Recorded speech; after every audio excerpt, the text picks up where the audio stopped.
Going to be focusing in on 1 Samuel chapter 1, and we're dealing with the theme for this week and for the next couple of weeks, rather, about the idea of sacred places. And as you think about these sacred places, I want to get us to focus in on a place of desperation today. Is going to be the emphasis that we're going to be addressing in just a bit, addressing the idea of where Hanna was when she was facing God in her prayer. Today, I'm excited.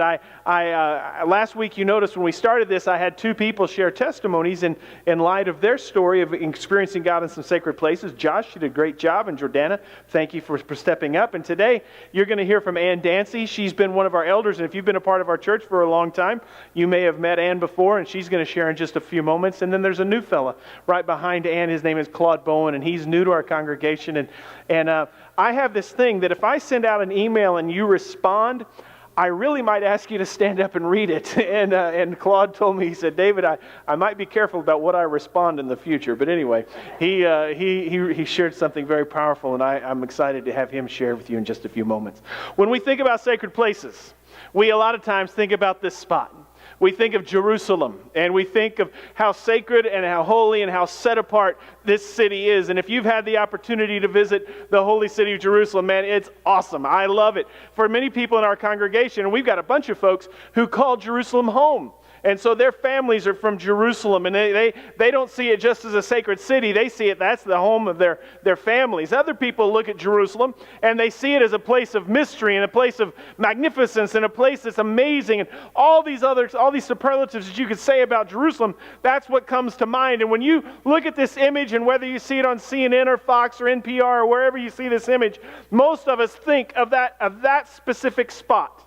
We think of this temple, we think of the mosque, we think of the Golden Dome, and we reflect on that building that's almost 1,200 years old, and we think how sacred that place is. And right behind it, right down, you can't see this place, but there's the Wailing Wall is just on the other side of the mosque there, and over the cross, on the right-hand side of the cross, you see two blue domes, and that's the Church of the Holy Sepulchre. So 3 of the world major religions are pictured in that image right there. And when we think of Jerusalem, we think of this place as being such a sacred place for Christians, for Jews, and for Muslims. And it's a place that we hold very, very dear. For Muslims, it's their third most holy site after Mecca and Medina. For Christians, it's just the place where so much of our story happened. And obviously for the Jewish community, it's a place of great importance in their faith journey and what they believe and what they hold on to.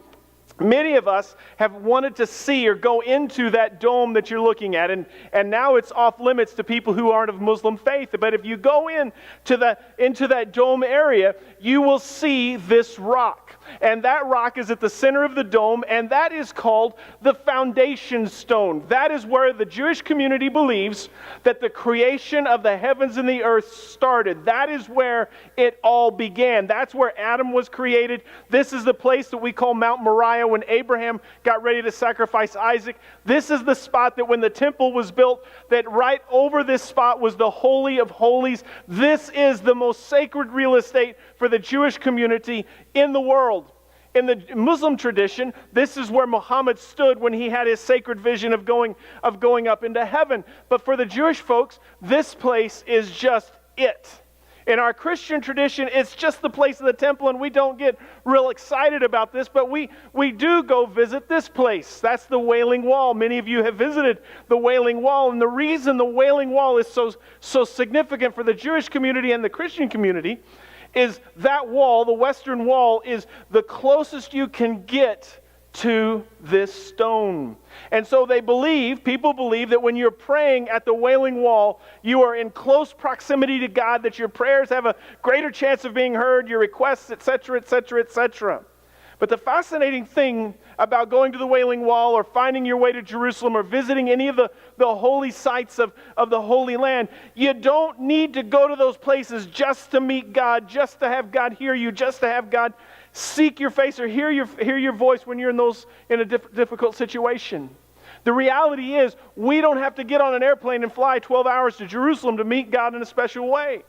The fact of the matter is, when we encounter God in a place of desperation or a place of celebration or in a place when we're going through a rough spot in life, you don't have to be in a sacred spot. You don't even have to be at church. Ann Dancy sent me an email talking about a friend who went through a very, very difficult spot. And when she went through a very difficult spot, she told the story of an individual who came over to their house where they were and did something just basic. And this basic thing that we think about is, it's anything but basic in a season of desperation. Ann?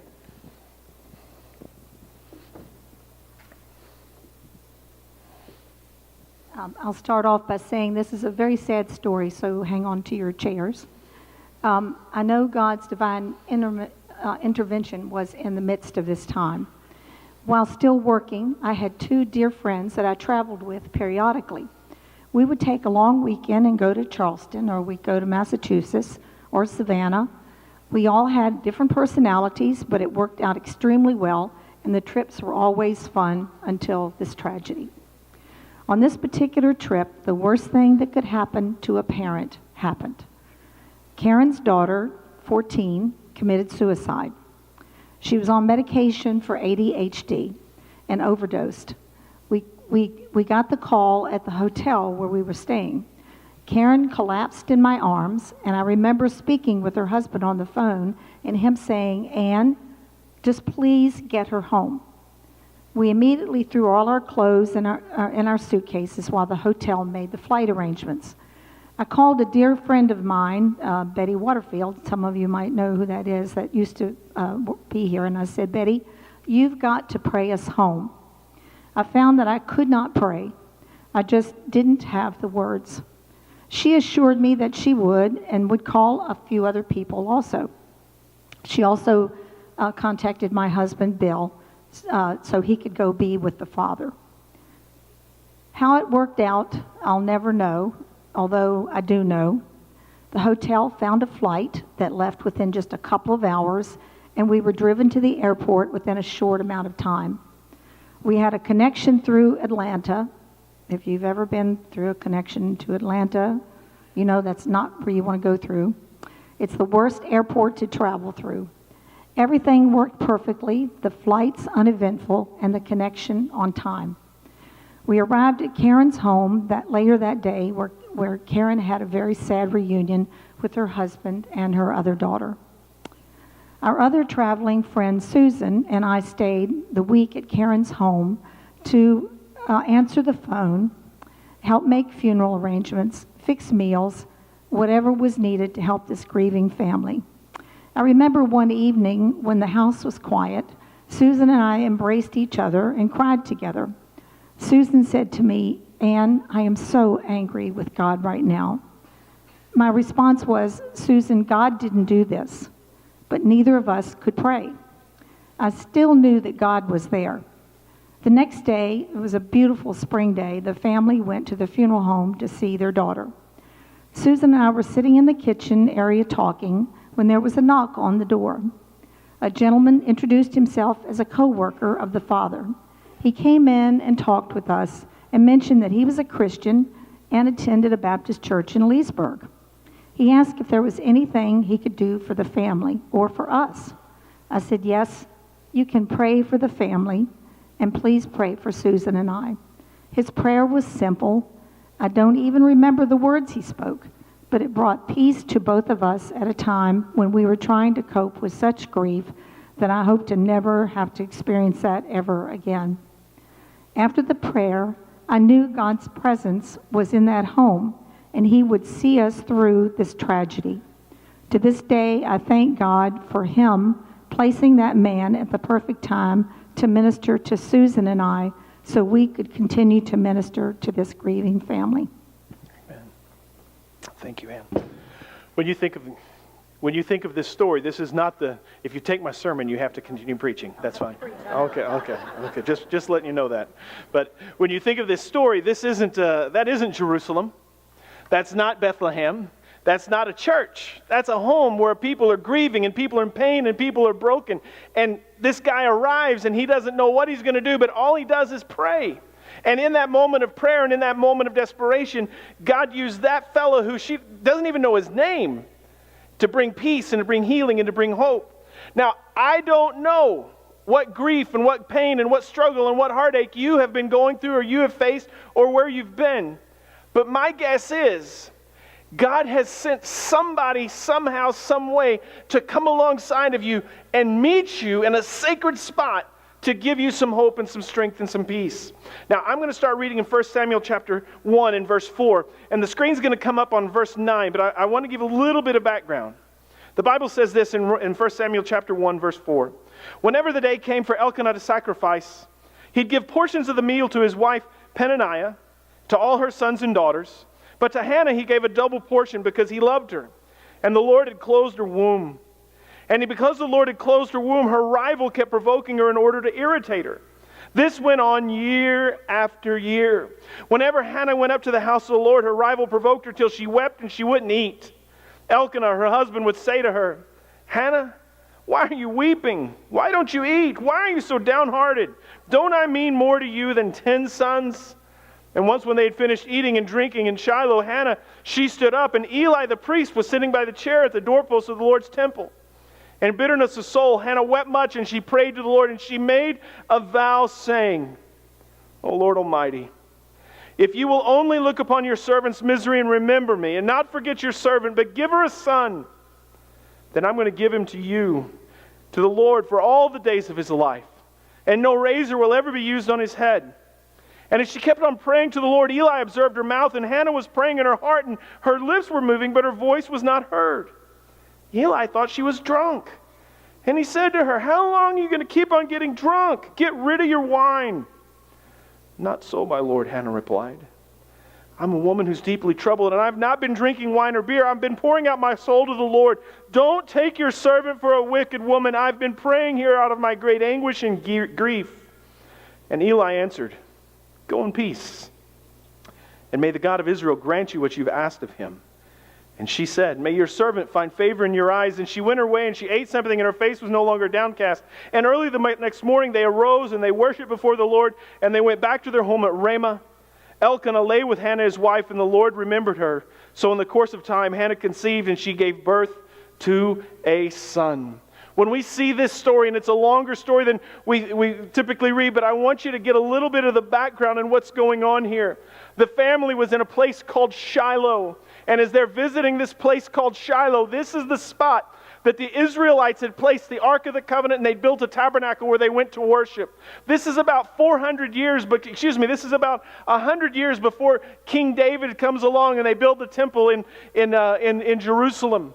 For almost 400 years, the people of Israel have been in the Promised Land, and they've kept the Ark of the Covenant in Shiloh in a tabernacle, in a tent. And this prophet at the season, his name was Eli, and he had 2 sons who were a part of the work at that temple. And his 2 sons were not good guys. Eli and Hophni, Hophni and Phinehas, they were just not the best characters to be working in the Lord's house at that season. So this family, they make their regular process, and they go down to Shiloh, and they go to worship on a regular basis, and they do this on an annual season, and this is a regular part of their lives. But in the course of their story, you see that there's some drama in this family. You can see that Elkanah's got two wives. One wife is able to have children, and the other is not, and there's some conflict going on, and so the dysfunction in the home is pretty strong. And as they're going through and trying to work their way through this, Hanna cannot conceive, and she keeps praying and praying and praying and asking God. Time after time, during all their trips to the temple, to the tabernacle rather, she keeps asking for a miracle, asking for healing. She makes a vow. She makes what we call a Nazirite vow, consecrating her child, saying to God that this child would be yours. Her desperation is such that she's praying intensely that Eli sees her, and he sees her lips moving, but he doesn't hear anything, and he thinks she's drunk. Now, just real quick, folks, I want you to hear something. When you're going through a difficult season, people are watching you. People are still seeing how your faith is carrying you or not carrying you when you're going through a hard time. Eli was watching this woman. And when you're going through a hard time at work, there are people who are watching you to see how your faith is going to carry you or how it's not. When you're going through a difficult season in your neighborhood and you're having struggles in your marriage, or you're having struggles with your kid, or you're having struggles with your health, or whatever it might be, people are watching. It's not good, it's not bad, it's not right, it's whatever, but the fact of the matter is people are watching. And you can be a source of encouragement, a source of blessing, or you can be something different. Eli saw Hanna praying, and he accuses her of being drunk, and she says, oh, no, I'm not drunk. I'm a woman who's suffering great anguish and great pain, and she's here praying, and she's pouring out her heart, and she's pouring out her soul, and she's begging God for a mercy, and she's asking God for help, and she's asking God to do something significant in her life.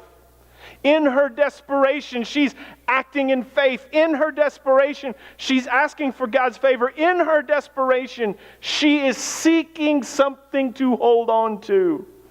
Guys, she did that at Shiloh, at the tabernacle, in that sacred place. My guess is that when you've got a problem at home, and you're talking about stuff, God can meet you at the kitchen table when you're processing some things. My guess is that when you go to the principal's office because your kid's messed up for the 42nd time, and you're at your wit's end, that God can meet you in that place. When you're in the doctor's office and you've gotten some really bad news, and you don't know how to process it, but all you can do is pray and ask for God's help and God's strength, friends, God can meet you there.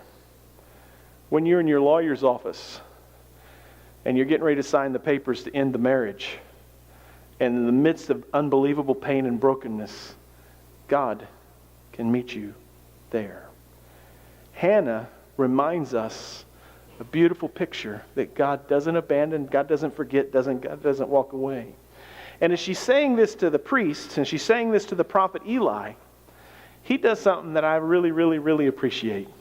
He doesn't say, you're going to have a baby. You're going to have a little boy. He doesn't say, God's going to give you a baby in 18 months. God's going to give you this. God's going to give you that. He simply says, go in peace. And may the God of grace grant you this favor. And he gave that woman hope. And he gave that woman something to hold on to. And what does she do the very next morning? She gets up to worship.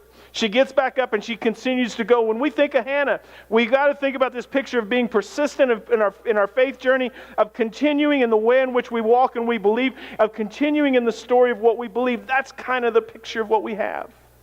3 weeks ago, I was invited by a member of our congregation to go meet them for breakfast at Ashton Diner. And we sat back in the back corner at Ashton Diner.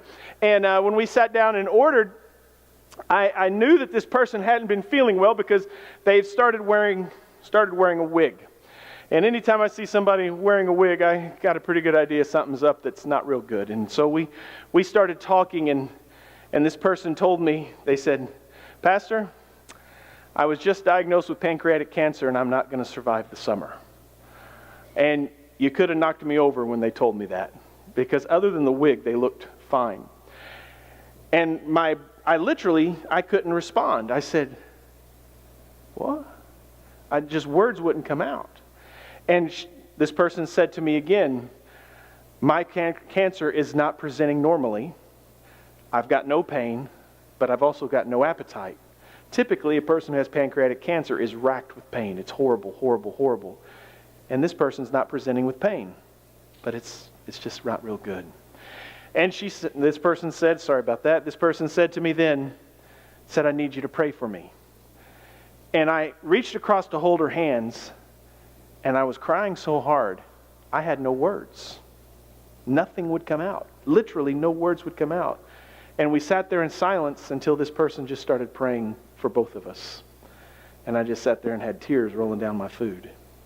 And I got myself together. This person wasn't crying, and we just kind of processed what was going on, and we talked and we talked and we talked and worked our way through it. And then at the end of the meal, I said, now it's my turn to pray for you. And I held their hand and I prayed for them. And I don't know that there's anything sacred about Ashton Diner, but I want to tell you, if you want to go to that back table on the left, that's some holy ground, people. That's some holy ground. This person who is a person of faith, a person of hope, a person of God's trusting in God's great plan. This person has got the worst news imaginable. And yet you cannot see it in their countenance, in their story, in how they're pressing on. This person is holding up in an unbelievable fashion. And friend, that's a little bit like Hanna, of keeping going, of not stopping, of pressing forward. When we think about this story, there's another part of the story that I have to tell you that's not pleasant. And this is one of those parts of the story that you just don't really like, and it's just one that I have to share with you. Eli had two sons, Hophni and Phinehas. And Hophni and Phinehas, they were not just punks, they were jerks. They were first-class jerks. And in fact, the Bible goes on and calls them some pretty nasty names. And this young man who was born, Samuel, who's born, he comes back and later he prophesies that God is going to take their lives. And you look at these two guys, they were taking advantage of women who were coming to worship. They were taking advantage of men who were coming to worship. They were taking advantage of all kinds of people, and they were doing some nasty, nasty things. The reality is there are going to be some people that are going to take advantage of your pain.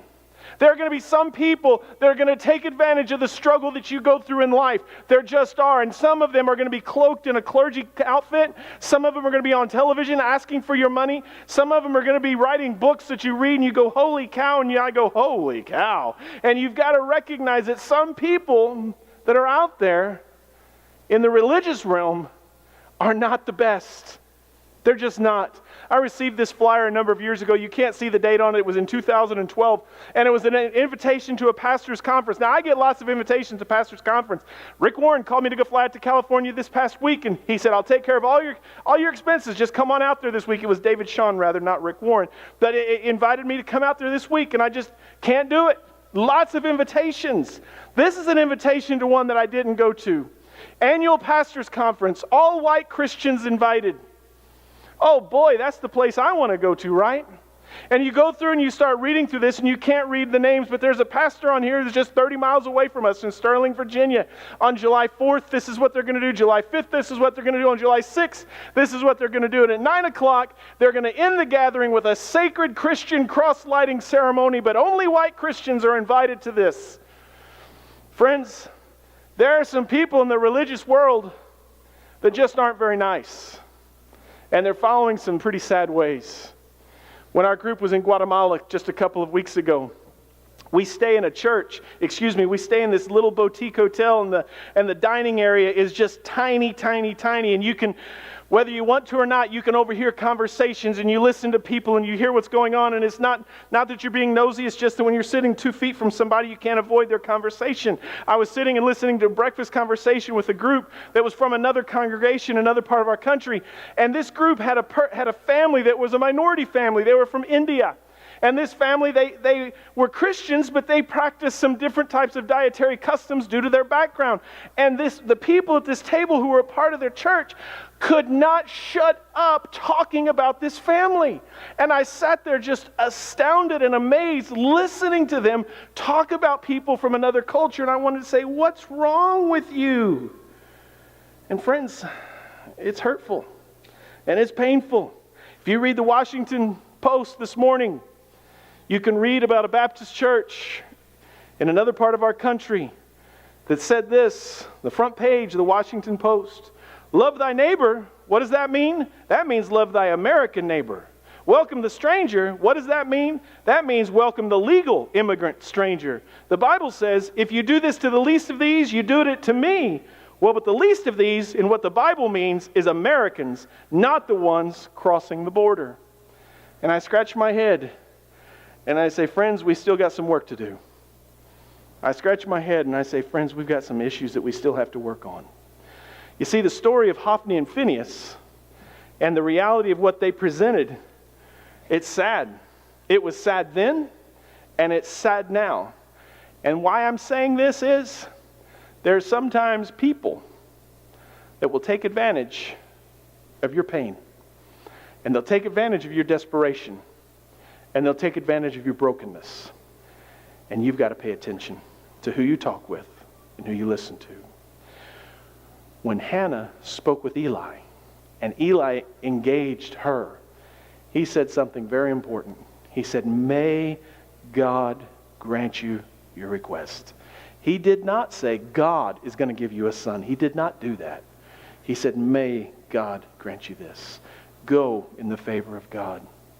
It's huge.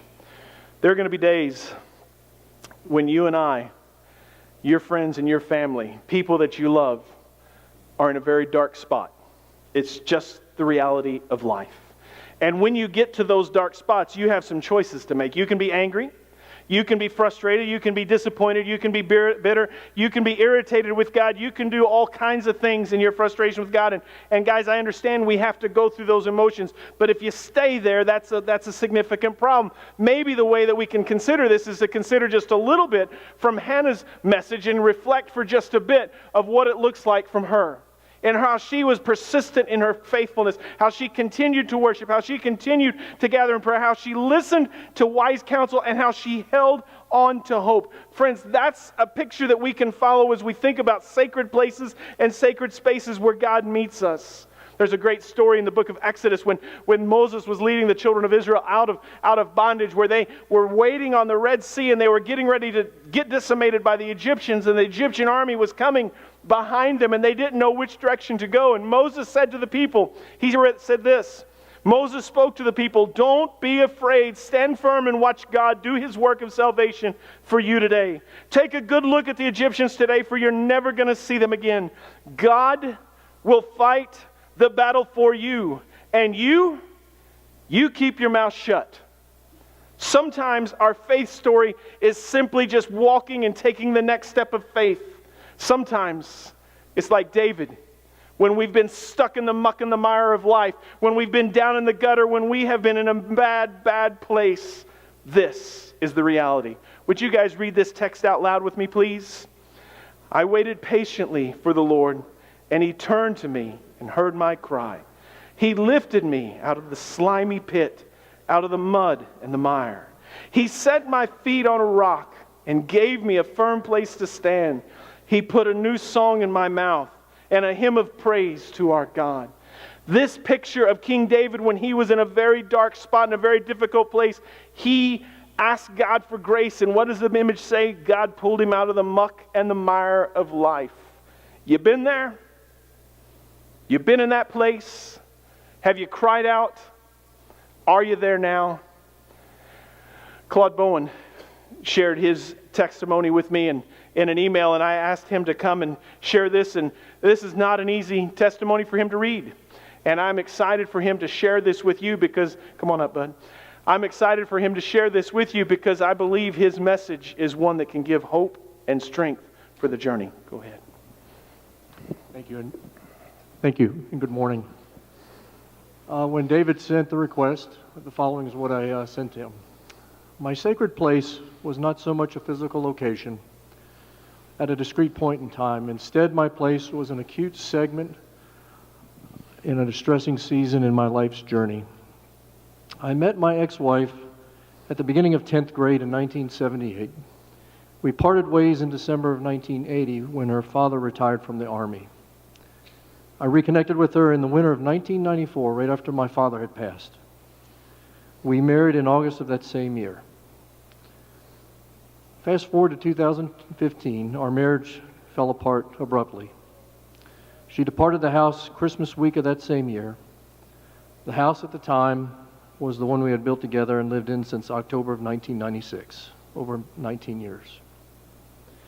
Anyhow, Christmas 2015 and into the new year was a dark period for me. It hit a crushing low point when I was essentially stranded in the house during the blizzard of late in January 2016. I was not just alone, but terribly lonely and felt actually abandoned. I was riddled with anger toward both my wife and the other individual who had intruded into our marriage. My anger with my wife was accompanied by hurt, but an enduring sense of love remained. These conflicting emotions were something difficult to understand and deal with. My desire to have revenge in some manner only exacerbated these feelings of loneliness and despair during that snowy period. It was a vicious cycle that I seemed like I couldn't get out of. It all reached a crescendo during that time when I dropped to my knees in tears, begging God to help me. I think that was the first time where I truly surrendered everything to God. At some point after that, a thought came over me that I had not at all contemplated, or would have never contemplated. I needed to forgive her and the man she got emotionally entangled with. I wrestled with that in my mind as it was totally counterintuitive to the fleshly ways of the world. I prayed about it and finally realized it was God talking to me. I realized obedience was the only choice I had. So I got back down on my knees during that same winter and forgave both of them. I wrote my ex-wife and told her I forgave her. I told her the same over the phone, but I also asked her to forgive me for whatever aspect of myself might have contributed to that situation. I cannot tell you how much of a burden was lifted off of my shoulders by doing that. I will say that there was also an immense feeling of peace that came over me as well. To be sure, I was and still am alone, but nowhere near lonely. Christ began to fill the void and has been filling it ever since. So my sacred place was that season in my life immediately as my marriage was beginning to fall apart. I sometimes think I was actually saved at that point. That entire experience reminds me of what the Apostle Paul wrote in 2 Corinthians 12, verse 10, "For when I am weak, then I am strong." As I understand the core lesson from that part of the Bible, when we are driven to what we believe is our limit, this is the catalyst that actually drives us to God, to depend on Him. When being driven to such a limit, in my case, a pit of despair at that point, I found the strength to do something I thought was unconscionable, to forgive people I loved. This strength reminds me of another verse, Philippians 4:13. I can do all things through Christ, which strengthens me. I believe Paul was also the author of this book too. Thank you. Thank you, Claude.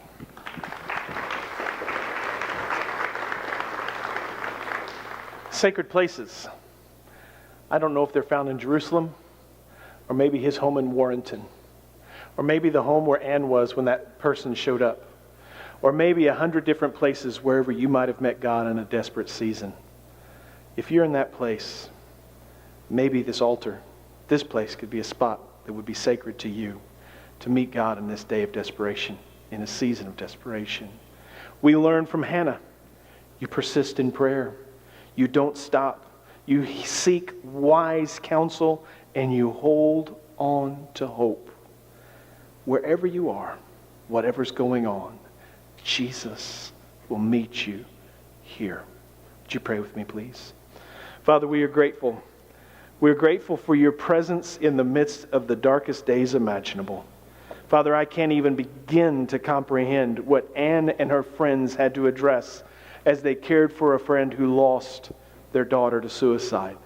Father, for my buddy Claude, for the pain that he endured and the grief that he went through, and finally meeting you in a place of surrender. Father, you turned a home that was a very lonely place into a very sacred spot because you relieved him of so much there. Father, for the other needs that are in this room, for the other challenges that are here, for whatever might be raging in people's hearts, minds, or souls, Father, you can take this old gymnasium and turn it into something sacred because of the way you meet us in our hour of desperation. Father, we're here. We're ready. We need you. Speak to us, meet us, help us to hear your voice, help us to line up our lives with you. We love you, and we need you. It's in your name we pray. Amen. Our praise team is going to